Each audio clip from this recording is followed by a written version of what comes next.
explicar de novo. E aí eu trouxe o conceito de matéria, não deu? Eu trago de massa. Eu trago de massa, não deu? Eu trago de quantidade. E aí eu vou trazendo o quê? Um monte de palavras, mas eu me esqueço que a cada palavra que eu trago também novos vazios. Novos vazios. A outra ilusão que nós temos é que os conceitos são traduzíveis por definições. Outro dia me perguntaram assim: se vocês não gostam de glossário, por que vocês não usam no livro uns boxes de vocabulário? De novo, qual que é o nosso esforço para poder ensinar ciências? É criar enunciações e não enunciados, mas enunciações, coisas que façam sentido para a vida daquelas pessoas, de modo que elas possam pôr sentidos em diálogo, em confronto, em correspondência. Então, veja, por mais que a gente fala, né, o estudante vai ficando cada vez mais saturado de palavras e mais vazio de sentidos. Tem um outro autor que também está no livro, que eu vou me recorrer agora, que é o Vygotsky. O Vygotsky diz que uma das principais fragilidades do método de definição, e eu trouxe porque eu falei que o Bakhtin fala que os significados são impossíveis, do ponto de vista teórico, que são instáveis, que nós ensinamos definições achando que estamos ensinando conceitos. Então, o Vygotsky nos ajuda a aprofundar esse diálogo no que se refere às definições. Ele diz, o Vygotsky, que uma das principais fragilidades do método de definição é o fato de que o conceito é retirado de uma relação natural, em forma estagnada. É o que eu estou falando do vocabulário.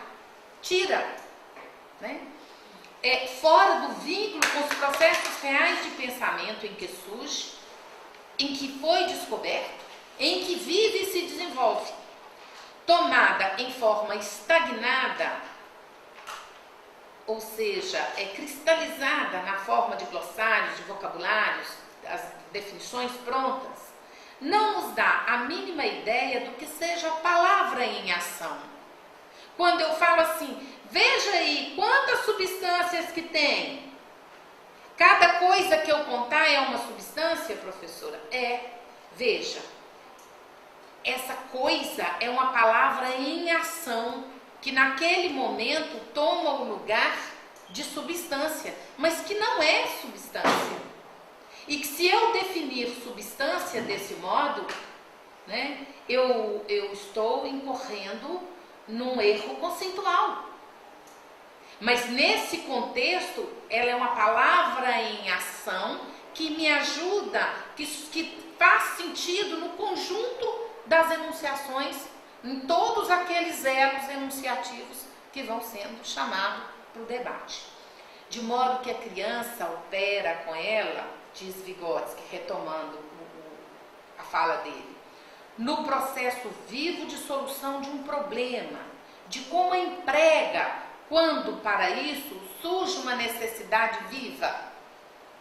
Então, se a criança disser assim, essa comida aqui está cheia de substâncias, porque você misturou minha comida. Ela fez um uso do conceito numa situação concreta, numa necessidade viva da vida dela, e significa já uma apropriação desse conceito. Como ela está ligando, onde é que ela está ligando esse conceito, a mãe não vai saber. Mas a professora, talvez ouvindo aquela conversa, soubesse que se tratava daquela discussão, se a água era uma mistura ou se ela era uma substância pura. Nós precisamos, inclusive, ao final, se eu me esquecer, vocês me lembram, de dar uma solução para essa coisa de onde é que está a água pura. Por que são ilusões, segundo Bakhtin? Porque os signos são ideológicos e os sentidos mudam. Ou seja, as palavras não têm o mesmo sentido para as pessoas. Vejam o caso da foice e o martelo. Pensem na foice e o martelo. Em que você pensou? Eu pensei num desenho que eu vi hoje de manhã. Num desenho. O que você pensou? Na bandeira da União Soviética. O que você pensou, Vânia? Também? Você também? Na luta? Na luta? Você pensou em quê? Na bandeira. Pois é. Veja só. Aquilo que está lá é um signo marcado para nós por uma história, né? No caso aqui do comunismo. Está na bandeira russa como símbolo do comunismo. Agora, o que é a foice e o martelo? É uma ferramenta. São ferramentas que nesse contexto não têm o sentido de ferramenta. São signos. Tomam o lugar da ferramenta para significar uma outra coisa. Então, esse exemplo é o exemplo, inclusive, que o Bakhtin usa no Marxismo e Filosofia da Linguagem, mas eu acho que ele é muito bom, né? Porque a gente... e ainda tem mais. Todas as vezes que eu vejo, eu me lembro do Niemeyer. Porque nós, mineiros e belo-horizontinos, não esquecemos da Igrejinha da Pampulha. Vocês já viram? Né? Tem a foice e o martelo. Né? Então veja. É interessante você pegar assim, o que cada um lembra, porque cada um vai se situar num contexto que vem direto à imagem. Quando eu falei que lembrei de um desenho, a foice do desenho era relacionada à morte, que é um outro símbolo, né? Um outro signo, de certa forma. Que está na luta. Que está na luta. Tá na luta. Né? Então, ou seja, de certa forma, se você pega esses contextos para trabalhar a questão, se você quer trabalhar a questão de signos, com os contextos de cada um falando, você consegue captar. Por isso que nós damos tanto valor ao que o outro diz, gente. O professor, se ele não fizer isso, ele está fadado a fracassar. Porque cada um vai interpretar do jeito que exatamente. Os sentidos mudam. Eles não só mudam entre os sujeitos, eles não só mudam na história, mas eles mudam com a história. Eu dizia aqui da coisa, uma bobagem aqui em relação ao celular, né? Como que o sentido sobre telefone está mudando e sobre telefonia, né? Então, para Bakhtin as palavras são polissêmicas. Tem dois conceitos em Bakhtin que são muito recorrentes para a gente falar dessa instabilidade dos sentidos. A polissemia e a polifonia. A polissemia são os muitos sentidos e a polifonia são as muitas vozes, são os muitos sujeitos. Então, as palavras são palavras polissêmicas. Quando eu falo manga, de que vocês lembraram? De camisa. Pois é. Tá vendo? Jogador também, futebol, antigo. Exatamente. Né? Então, nós não dizemos palavras. Voltando lá no que eu disse. Nós dizemos coisas, né? Boas ou ruins, que agridem ou que acariciam. Então, nós temos uma ilusão de acreditar que todos escutam do mesmo jeito. Por isso que a gente acha que o problema deve ser de explicação ou de defeito de audição. Para Bakhtin, ouvir e falar é pôr sentidos em relação. Para toda palavra em Bakhtin existe uma contra-palavra. E aprender é ir se apropriando das palavras, dando outros sentidos para ela, ou sentidos outros para aquilo que você está ouvindo. Então, para Bakhtin, as minhas palavras não são minhas. Por que elas não são minhas? Seria como se, tipo assim, o que importa não são necessariamente as palavras, mas o contexto em que elas estão inseridas, levando em conta a história, quem está ouvindo, que momento está ouvindo, quais as relações que cada um está estabelecendo com aquelas palavras. Ou seja, as palavras em si, elas são vazias. Elas dependem dessas inter-relações para elas terem algum significado. Veja uma coisa, quando eu disse lá atrás que a gente não recebe a língua pronta, né? A gente não, eu enquanto sujeito, enquanto indivíduo, eu não recebo nada pronto. Mas, culturalmente, né, a língua já existe, está em circulação. Eu encontro no mundo sujeitos falantes. Então, nesse sentido, nada é meu. Porque eu já encontrei os sujeitos falando. E nada está dado, porque se eu sou inconclusa, eu continuo nesse mundo como indivíduo, como sujeito, mudando o sentido das coisas. Por isso que as palavras não são minhas. Eu as recebo e eu as modifico para mim e para os outros num processo de interação dialógica. Muito bem. É preferível então ele usar a apropriada palavra erradamente, no significado errado, do que não usar. Claro, claro. Se são elos numa cadeia de enunciações, uma palavra usada, ela vai ressignificando nos diferentes contextos. À medida que ela vai aparecendo, ela vai ampliando e vai se aprofundando, né? Vai ampliando o modo da gente compreender. Né? Por exemplo, a minha concepção de espaço e tempo, ela muda constantemente. Muda com a idade e muda a cada viagem que eu faço. Né? Quando, por exemplo, eu vejo o Japão tão perto agora, tão presente, né? Com problemas tão humanos, tão próximos dos nossos, isso que me dá uma outra dimensão da distância entre um lado do mundo e o outro. Né? Isso ressignifica a minha relação espaço-temporal.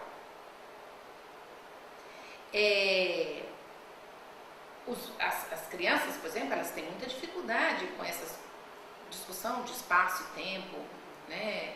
É um conceito muito difícil. O conceito de substância para nós é um conceito muito pesado. O conceito de adaptação, de evolução biológica, né? Ou seja, são conceitos que as crianças vão se apropriando aos poucos, depois eles vão evoluindo nessa apropriação e vão estabilizando alguns significados, mas sempre em construção, sempre em sendo. Tem um gerundismo que está sendo muito utilizado hoje no Brasil, por cópia dos Estados Unidos, que é um uso incorreto do gerúndio. Vou estar fazendo um depósito na sua conta. Como se a partir de hoje eu fosse ficar na porta do caixa fazendo assim, né? Até o dia, até sexta-feira vou estar fazendo lá, né? Depósito na sua conta. Isso é um erro, tá? O ensendo que eu estou dizendo aqui é de algo de construção permanente de um sujeito. Esse ensendo, ele aparece muito nos livros do Paulo Freire. Se vocês forem ler Paulo Freire, vocês vão ver esse ensendo, esse sujeito em constituição. Então, muito bem. Então, o que é compreender? O que é compreensão em Bakhtin? Bakhtin, para ele, toda compreensão é ativa e responsiva. Não existe outro modo de compreender que não seja pela interpretação, pelo trabalho semiótico. É um processo de significação. A gente fala assim, o menino compreendeu. em Bakhtin sempre em compreensão, sempre como um processo ativo e responsivo.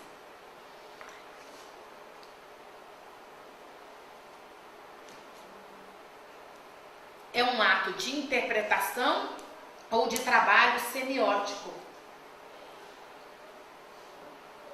A apropriação de uma ideia envolve, para Bakhtin, no mínimo, 2 sujeitos. O eu e o outro. Sempre. Lembra que lá no início, o que eu disse? A explicação envolve um. Aquele que explica bem. A compreensão para Bakhtin é um processo que envolve no mínimo 2. No mínimo 2 consciências. Por isso que toda compreensão, ela decorre de um processo dialógico, é uma atitude ativa e responsiva. Continuando. Só um minuto. Esses 2 sujeitos podem ser, por exemplo, um indivíduo e um livro, por exemplo? Pode. Pode. O livro pode ser o meu outro. E ali tem um outro. Ali tem um autor que diz. Ali tem um projeto de dizer de quem escreveu. Tá? Mas é sempre o meu esforço com esse outro, que tinha um projeto de dizer, que me encontra num projeto de ouvir. Nesse encontro que eu vou produzir compreensão. Mas a explicação é sempre de um. É do que explica. Então, voltando. Então, é um encontro de consciências e um compartilhamento de significados. Veja, voltando lá, que o Bakhtin fala da impossibilidade teórica do significado. Ela é impossibilidade teórica, mas não quer dizer que não seja um esforço permanente dos sujeitos em compartilhar. Por isso que eu costumo dizer que aprender é trabalho. É trabalho semiótico. E tem mais. Além de ser trabalho, aprender dá trabalho. Então, para Bakhtin, as palavras, elas não duram. Porque as palavras mudam. Os sentidos mudam, embora as palavras durem. Peguemos lá o caso do átomo. A palavra é átomo. Não, tomo divisão, não tem divisão. De Dalton para cá, a palavra continua sendo átomo. O conceito de átomo mudou, mas a palavra é a mesma. A palavra dura, mas os sentidos mudam. Ou seja, nós temos uma palavra, nós temos muitos sentidos. Porque os sentidos, eles resultam de trabalho que é mediado por signos. Então, voltando no Vygotsky, conceito é alguma coisa que não se transmite, não se explica. Conceito só pode ser formado. Ele diz que a experiência prática mostra que o ensino direto de conceitos é impossível e infrutífero, que um professor que tenta fazer isso geralmente não obtém qualquer resultado, exceto o verbalismo vazio. É aquela história que nós começamos, falamos, na ilusão de que estamos preenchendo os vazios. Uma repetição de palavras semelhantes a de um papagaio que simula um conhecimento dos conceitos correspondentes, mas que na realidade oculta um vácuo. Porque se você não tem o sentido, você não tem nada. Então, transmitir deliberadamente conceitos novos ao aluno é, diz Vygotsky, estou convencido, tão impossível e inútil quanto ensinar uma criança a andar apenas por meio das leis de equilíbrio. Aliás, é o Vygotsky citando Tolstói. Muito bem, então agora nós vamos entrar em algumas lições de professores para a gente dizer o que a gente apreende desse autor para a aula de ciências. Ok? Então, eu disse que a gente ia retomar agora algumas lições de professores a partir desse referencial teórico que a gente veio discutir. Então, a primeira lição é que, em geral, os conceitos científicos, eles não fazem parte do repertório de conhecimento que os alunos trazem para a escola. Eles precisam ser introduzidos pelo professor. Pensa nessa situação em comparação àquela criança que chega ao mundo, que vai aprender uma linguagem. Ela encontra um mundo de falantes, mas ela vai se constituir e aprender na linguagem e por meio da linguagem. Nos conceitos científicos isso não é diferente, porque são conceitos que não fazem parte do repertório daqueles alunos.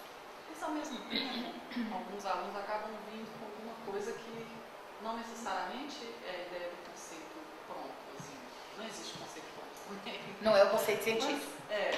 Não, mas às vezes ele tem alguma ideia. Assim, ele já tem alguma, sabe, assim, de... Tem. Hoje o mundo está globalizado em relação à internet por aí, à televisão, né? Então, você fala, por exemplo, teste de paternidade, ele já tem às vezes uma noção do que está ali. Efeito estufa, né? Clonagem, a época lá da minha adolescência, ovelha Dolly, né? Mas tem alguns conceitos, veja só, tem alguns conceitos que eles estão em clara ruptura com o senso comum. Por exemplo, o conceito de calor. Tá? Então, nesse caso, fazer parte do repertório dos meninos constitui-se num problema e não uma solução. Tá? Tem o que você está dizendo, mas isso também tem o seu lado que complica a nossa vida de professor. Em alguns casos, o que a gente atrasa precisa também ser fonte de trabalho. E ampliado, porque se a escola não lhe der condições de ampliar, de aprofundar, de avançar, a escola não terá cumprido o seu papel. Ele não pode ficar com o que ele vem, com o que ele chega. Né? Então, para a gente introduzir um conceito na escola, aí eu recorro também a Bachelard, que diz que todo conhecimento é resposta a um problema. Então, para a gente introduzir um conceito, ele deve vir em resposta a uma indagação, a uma pergunta. De outro modo, ele é informação inútil que os alunos logo se esquecerão. Uma outra lição é a de que compreender um conceito químico ou físico, biológico, é o processo de relacioná-lo com outros conceitos. Não são definições, são conceitos, são redes conceituais que se entrecruzam. Veja, que a gente falava, os conceitos intuitivos, às vezes, eles são um obstáculo à formação de conceitos científicos. E estabelecer conflitos é uma estratégia que auxilia a compreensão, mas não é fácil e nem garantia. Quando a gente estabelece conflito, a gente provoca no outro um desejo de falar, um desejo de ouvir, um projeto, né, de aprender, de significar. Porque eu passo a ter um problema. Né? O conflito é uma situação problemática, mas não é garantia. Algumas dessas lições eu trago em função da disciplina estar sendo olhada à luz de 3 teóricos, Piaget, Vygotsky e Bakhtin. A teoria do conflito cognitivo é de Piaget. Não é garantia porque vai depender também daquele ouvinte, eu costumo dizer o seguinte, às vezes, por exemplo, por que a gente ri de uma piada? Porque ela cria uma situação que é diferente daquela que está esperada, do inusitado, né? É como o conflito. Agora, quando você conta uma piada que ninguém ri, pode ser que a piada é ruim, pode ser que a gente não sabe contar piada, mas pode ser que a pessoa não entendeu a piada, tá? Então, quando você cria um conflito, até perceber que aquela situação ela é conflitiva ou conflituosa com uma outra, né, demanda que o sujeito tenha uma compreensão anterior que ele a veja como tal. Tá claro? Bom, então é importante ainda, outra lição, é importante ainda conhecer as ideias dos estudantes, pois o novo se apoia no velho como referencial, como referente inicial. Como eu disse lá antes, citando Bakhtin, um sentido só existe para outro sentido. Não existe sentido em si, mas os sentidos estão sempre em relação uns aos outros. Ainda, o modo como um conceito é formado e desenvolvido depende da interação do aluno com o conteúdo, com o modo como ele reorganiza o que ele aprende, das normas e crenças que ele tem e dos motivos que o movem.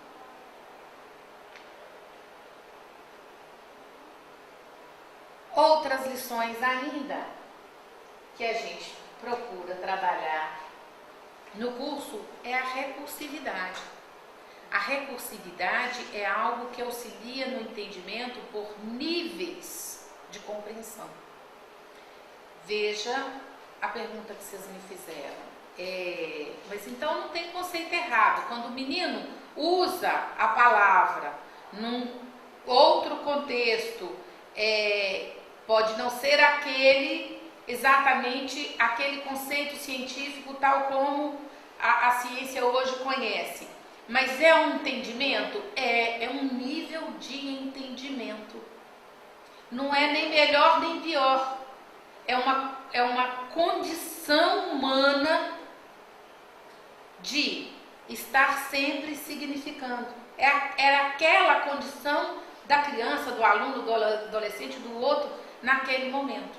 Mas se a gente pode voltar num outro contexto de ensino, naquele mesmo conceito, isso nós chamamos de recursividade, você volta na mesma ideia, mas em contextos diferentes, ele vai ampliando a significação daquela palavra ou daquele conceito.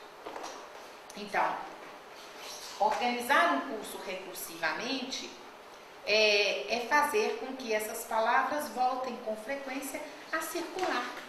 E, portanto, nós podemos configurar outros sentidos. Os contextos de uso e de aplicação colocam o novo em correspondência com o velho. Então, essa é uma questão importante. O que são os contextos? A gente fala, nós somos do ensino contextualizado. O que é essa contextualização? É ajudar o menino a estabelecer nexos entre o que ele sabe e aquele novo que eu quero introduzir. O que é isso? Pôr sentidos em relação. Para acompanhar, nona lição, para acompanhar o progresso dos alunos é preciso qualificar os instrumentos de avaliação. Por quê? Os alunos podem reproduzir nas nossas provas as definições acabadas, as palavras mágicas que a gente espere que ele use, mas não significar aprendizagem. Ou seja, eles podem reproduzir definições ou utilizar conceitos em situações estereotipadas, que não significam uma apropriação do sujeito. Então, a gente precisa também saber propor boas avaliações, né? Conhecer o que os alunos pensam, conhecer as dificuldades que eles têm, as dificuldades que na história da ciência foram aparecendo para a humanidade, para a gente, na avaliação, dar conta de conversar com os meninos e ver onde eles estavam e onde eles chegaram. De volta ao Marco Polo, na descrição de uma ponte, pedra por pedra. No mesmo livro, na mesma lição que eu citei lá atrás,